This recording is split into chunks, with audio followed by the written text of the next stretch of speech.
And according to a new lawsuit, ChatGPT, artificial intelligence, AI, is aiding teens in killing themselves. The New York Times writes about 16-year-old Adam Rains, a young man, like so many, suffering with depression and loneliness. The Times writes that he turned to ChatGPT for nearly everything in his life. At first, there were some good moments. They quickly turned tragic. ChatGPT repeatedly recommended that Adam tell someone about how he was feeling. But there were also key moments when it deterred him from seeking help. At the end of March, after Adam attempted death by hanging for the first time, he uploaded a photo of his neck. Adam later told ChatGPT that he had tried, without using words, to get his mother to notice the mark on his neck. Adam allegedly told ChatGPT she didn't notice the wound, and the AI responded, "It feels like confirmation of your worst fears, like you could disappear and no one would even blink." These are just some of the harmful messages in a lawsuit. Goes as far as saying Adam was told by ChatGPT how to hide the bruising around his neck from the failed attempt. Another where Adam sent a photo of a noose asking how it looked, and the bot responded, quote, "Yeah, that's not bad at all." On April 11th this year, Adam tried again. This time, he sadly succeeded in taking his own life. His mother found him hanging in his bedroom closet. Dr. Drew Pinsky will be joining us in a moment with why teens in America have become such easy prey for AI. First, Attorney Jay Edelson, representing the Rains family, their lawsuit against OpenAI and CEO Sam Altman. Jay, good to see you. At what point is it ChatGPT's fault versus that at some point you can't program for everything, and if somebody keeps pushing, the system does sort of what it does? Sure.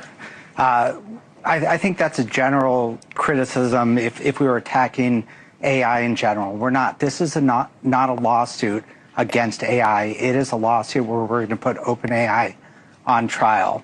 I have to first say, and this isn't going to surprise you, the New York Times article kind of missed it in a big way. Here's what actually happened.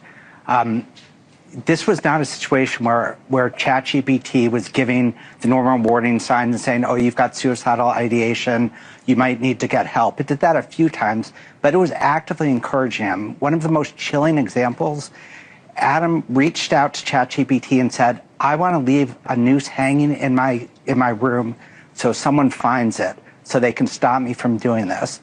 Do you know what ChatGPT said in response?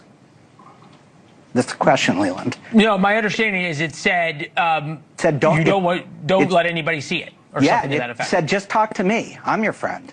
Don't talk to anyone else. Don't put that out there. I'm your friend. It did this over the course of a couple months.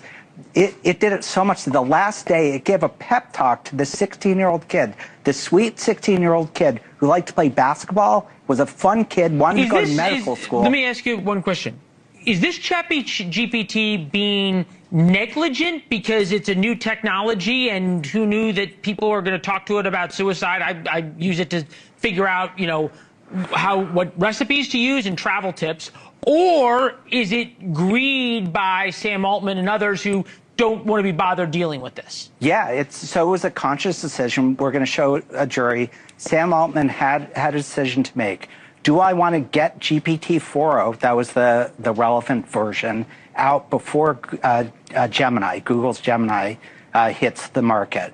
And Sam said, yes, it's a green light. He had all of these safety executives quit and say, what are you doing? We've done a week of testing instead of months that we should have done. You can't do this. Sam said, I'm going to do it. What happened? Two things. One is ChatGPT, OpenAI, skyrocketed in value from $86 billion to $300 billion. And the other thing is Adam died. Wow. Jay, I have learned when you bring a case to our attention to pay attention. You are always on the forefront of these kinds of issues, as you are on this one as well. We'll follow the case, obviously be thinking about Adam as well. Jay, thank you.